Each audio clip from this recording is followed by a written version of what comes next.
চ ফারুকের কাছে যাই, ও যখনই টাকা ধার চাই খালি বলে বিষ খাওয়া পয়সা নাই, বিষ খাওয়া পয়সা নাই। তো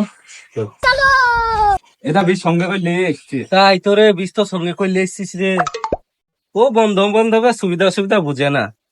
চো আকে বিষ খাইয়ে দিবি আজকে। চ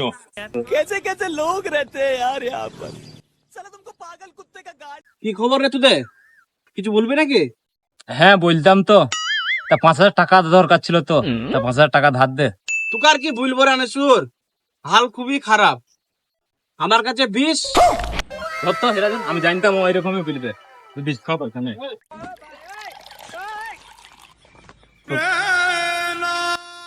ঠিক করেছিস, বিষ খাইয়ে দিয়েছিস।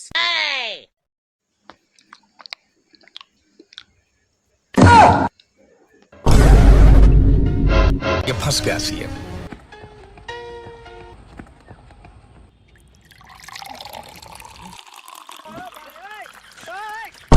ओ भाई रे भाई, ओ बहन